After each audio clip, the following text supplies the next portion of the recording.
Part 2 of Plan for a Dictionary of English. Words having been hitherto considered as separate and unconnected are now to be likewise examined as they are ranged in their various relations to others, by the rules of syntax or construction, to which I do not know that any regard has been yet shown in English dictionaries, and in which the grammarians can give little assistance. The syntax of this language is too inconstant to be reduced to rules, and can be only learned by the distinct consideration of particular words as they are used by the best authors. Thus, we say, according to the present modes of speech, the soldier died of his wounds, and the sailor perished with hunger, and every man acquainted with our language would be offended with the change of these particles, which yet seem originally assigned by chance, there being no reason to be drawn from grammar why a man may not, with equal propriety, be said to die with a wound, or perish of hunger. Our syntax, therefore, is not to be taught by general rules, but by special precedents. And in examining whether Addison has been with justice accused of a solecism in this passage, the poor inhabitant starves in the midst of nature's bounty curst, and in the loaden vineyard dies for thirst. It is not in our power to have recourse to any established laws of speech, but we must remark how the writers of former ages have used the same word, and consider whether he can be acquitted of impropriety, upon the testimony of Davies, given in his favour by a similar passage. She loathes the watery glass wherein she gazed, and shuns it still, although for thirst she die. When the construction of a word is explained, it is necessary to pursue it through its train of phraseology, through those forms where it is used in a manner peculiar to our language, or in senses not to be comprised in the general explanations, as from the verb make arise these phrases: to make love, to make an end, to make way, as he made way for his followers, the ship made way before the wind; to make a bed, to make merry, to make a mock, to make presents, to make a doubt, to make out an assertion, to make good a breach, to make good a cause, to make nothing of an attempt, to make lamentation, to make a merit, and many others which will occur in reading with that view, and which only their frequency hinders from being generally remarked. The great labour is yet to come, the labour of interpreting these words and phrases with brevity, fullness, and perspicuity, a task of which the extent and intricacy is sufficiently shown by the miscarriage of those who have generally attempted it. This difficulty is increased by the necessity of explaining the words in the same language, for there is often only one word for one idea, and though it be easy to translate the words bright, sweet, salt, bitter into another language, it is not easy to explain them. With regard to the interpretation, many other questions have required consideration. It was sometime doubted whether it be necessary to explain the things implied by particular words, as under the term baronet, whether, instead of this explanation, a title of honour next in degree to that of baron, it would be better to mention more particularly the creation, privileges, and rank of baronets; and whether, under the word barometer, instead of being satisfied with observing that it is an instrument to discover the weight of the air, it would be fit to spend a few lines upon its invention, construction, and principles. It is not to be expected that with the explanation of the one the herald should be satisfied, or the philosopher with that of the other. But since it will be required by common readers that the explications should be sufficient for common use, and since without attention to such demands the dictionary cannot become generally valuable, I have determined to consult the best writers for explanations real as well as verbal. And perhaps I may at last have reason to say, after one of the augmenters of Furetière, that my book is more learned than its author. In explaining the general and popular language, it seems necessary to sort the several senses of each word, and to exhibit first its natural and primitive signification, as to arrive, to reach the shore in a voyage. He arrived at a safe harbor.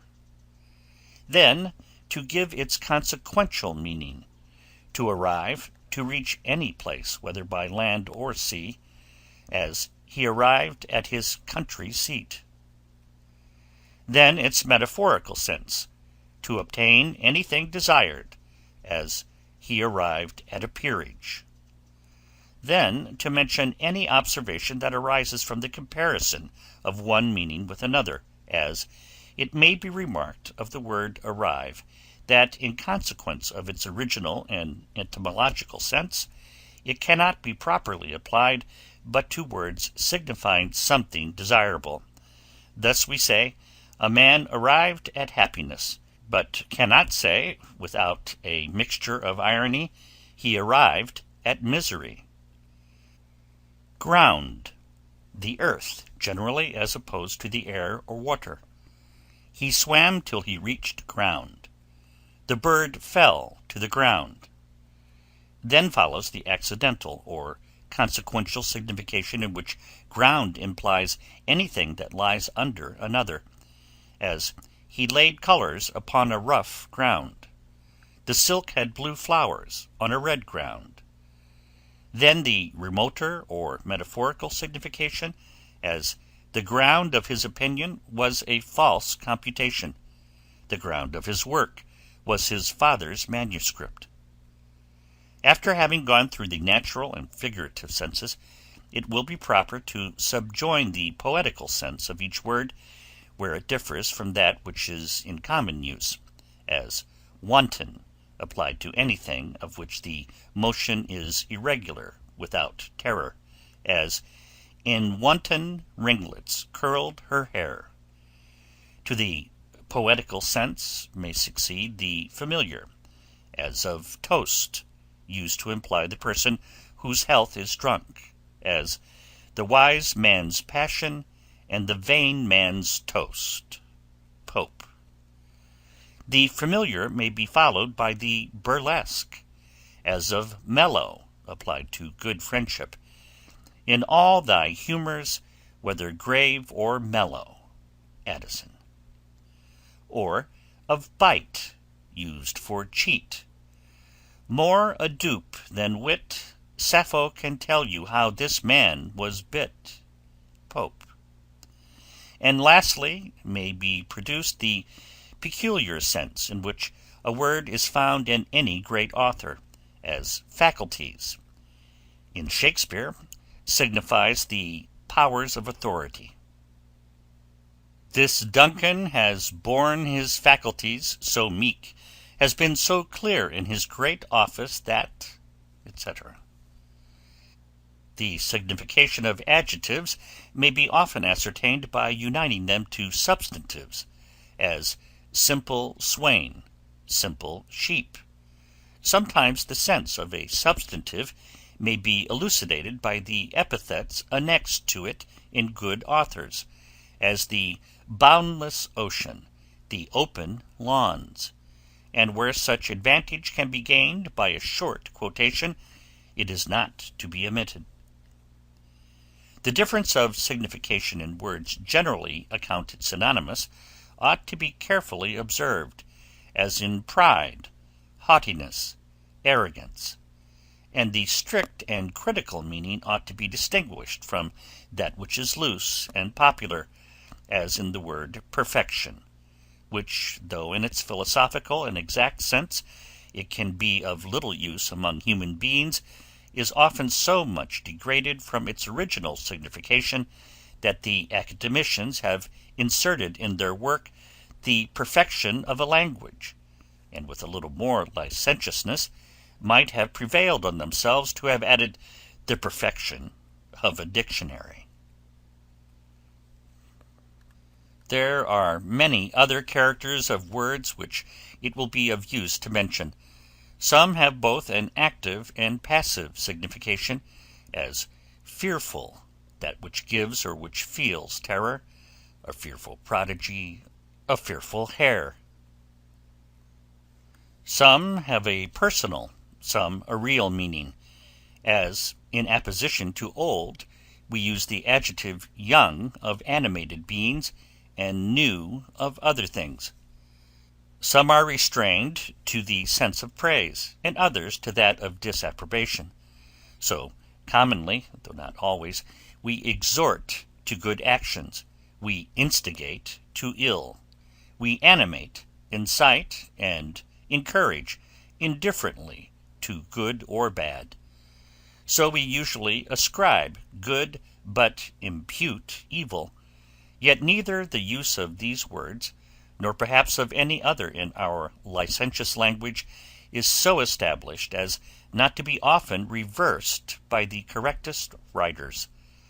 I shall therefore, since the rules of style, like those of law, arise from precedents often repeated, collect the testimonies on both sides, and endeavor to discover and promulgate the decrees of custom, who has so long possessed, whether by right or by usurpation, the sovereignty of words.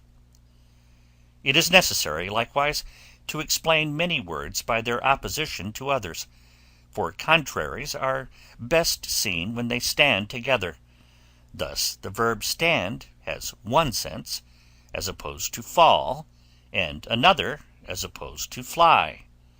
For want of attending to which distinction, obvious as it is, the learned Dr. Bentley has squandered his criticism to no purpose, on these lines of Paradise Lost.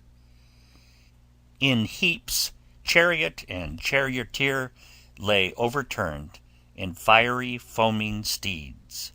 What stood recoiled or weird through the faint satanic host, defensive scarce, or with pale fear surprised, fled ignominious. Here, says the critic, as the sentence is now read, we find that what stood fled, and therefore he proposes an alteration, which he might have spared if he had consulted a dictionary, and found that nothing more was affirmed than that those fled who did not fall. In explaining such meanings as seem accidental and adventitious, I shall endeavor to give an account of the means by which they were introduced. Thus, to eke out anything signifies to lengthen it beyond its just dimensions, by some low artifice, because the word eke was the usual refuge of our old writers when they wanted a syllable. And buxom, which means only obedient, is now made, in familiar phrases, to stand for wanton, because in an ancient form of marriage, before the Reformation, the bride promised complaisance and obedience in these terms: I will be bonaire and buxom in bed and at board. I know well, my lord, how trifling many of these remarks will appear separately considered, and how easily they may give occasion to the contemptuous merriment of sportive idleness, and the gloomy censures of arrogant stupidity. But dullness it is easy to despise, and laughter it is easy to repay. I shall not be solicitous what is thought of my work by such as know not the difficulty or importance of philological studies, nor shall think those that have done nothing qualified to condemn me for doing little. It may not, however, be improper to remind them that no terrestrial greatness is more than an aggregate of little things, and to inculcate, after the Arabian proverb, that drops added to drops constitute the ocean. There remains yet to be considered the distribution of words into their proper classes, or that part of lexicography which is strictly critical. The important part of the language, which includes all words not appropriated to particular sciences, admits of many distinctions and subdivisions, as into words of general use, words employed chiefly in poetry, words obsolete, words which are admitted only by particular writers, yet not in themselves improper, words used only in burlesque writing, and words impure and barbarous. Words of general use will be known by having no sign of particularity, and their various senses will be supported by authorities of all ages. The words appropriated to poetry will be distinguished by some mark prefixed, or will be known by having no authorities but those of poets. Of antiquated or obsolete words none will be inserted, but such as are to be found in authors who wrote since the succession of Elizabeth, from which we date the golden age of our language, and of these many might be omitted, but that the reader may require, with an appearance of reason, that no difficulty should be left unresolved in books which he finds himself invited to read, as confessed and established models of style. These will be likewise pointed out by some note of exclusion, but not of disgrace. The words which are found only in particular books still be known by the single name of him that has used them, but such will be omitted unless either their propriety, elegance, or force, or the reputation of their authors, affords some extraordinary reason for their reception. Words used in burlesque and familiar compositions will be likewise mentioned with their proper authorities, such as dudgeon from Butler, and leasing from Prior, and will be diligently characterized by marks of distinction. Barbarous or impure words and expressions may be branded with some note of infamy, as they are carefully to be eradicated wherever they are found, and they occur too frequently, even in the best writers, as in Pope, in endless error hurled, 'tis these that early taint the female soul. In Addison, attend to what a lesser muse indites, and in Dryden, a dreadful quiet fell, and worser far than arms.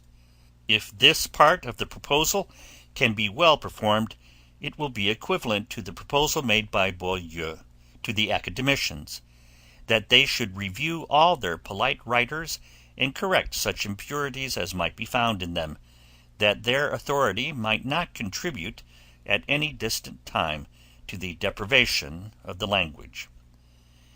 With regard to questions of purity or propriety, I was once in doubt whether I should not attribute too much to myself, in attempting to decide them, and whether my province was to extend beyond the proposition of the question, and the display of the suffrages on each side.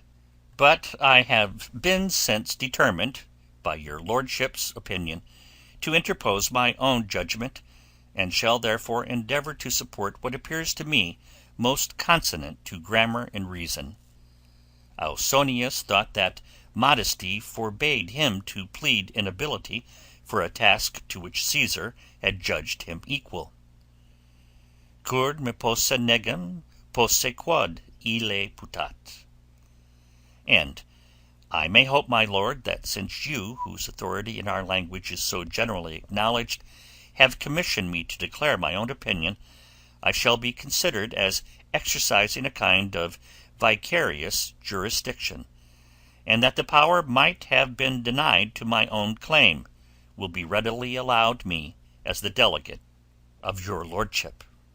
In citing authorities, on which the credit of every part of this book must depend, it will be proper to observe some obvious rules, such as of preferring writers of the first reputation to those of an inferior rank, of noting the quotations with accuracy, and of selecting, when it can be conveniently done, such sentences as besides their immediate use may give pleasure or instruction, by conveying some elegance of language or some precept of prudence or piety.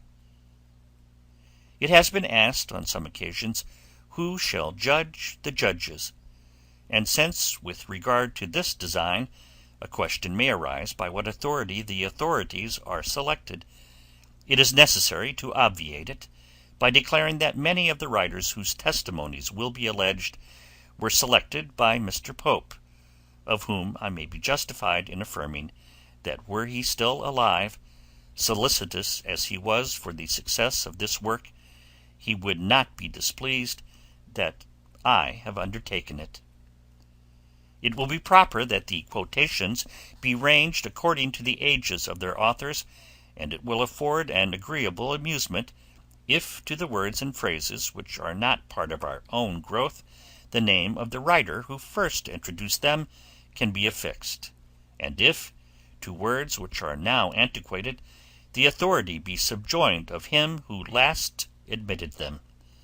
Thus for scathe and buxom, now obsolete, Milton may be cited.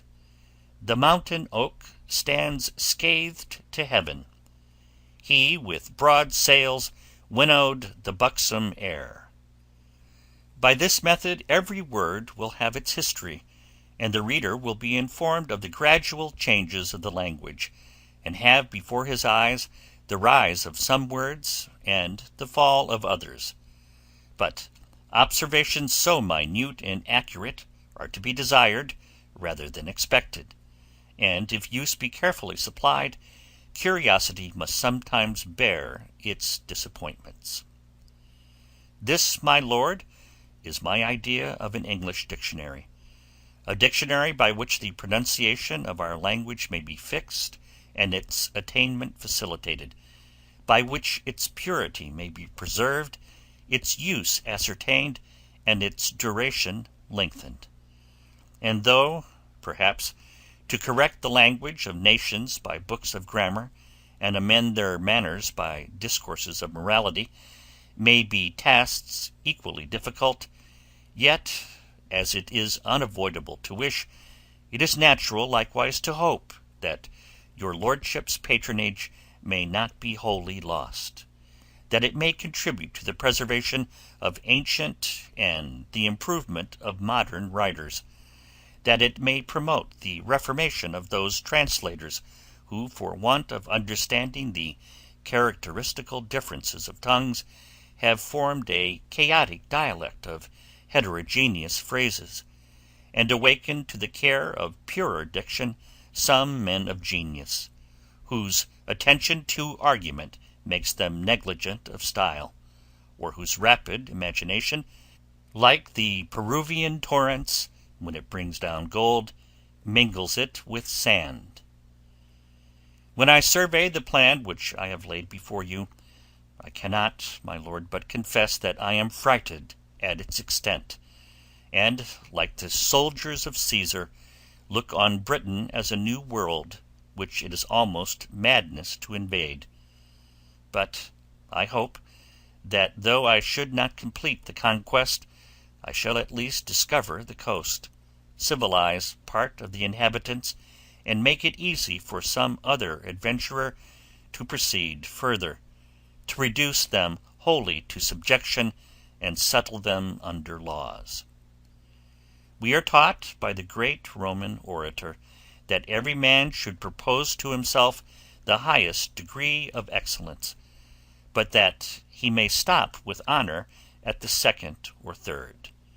Though, therefore, my performance should fall below the excellence of other dictionaries, I may obtain, at least, the praise of having endeavoured well, nor shall I think it any reproach to my diligence that I have retired without a triumph from a contest with united academies and long successions of learned compilers. I cannot hope, in the warmest moments, to preserve so much caution through so long a work, as not often to sink into negligence, or to obtain so much knowledge of all its parts, as not frequently to fail by ignorance.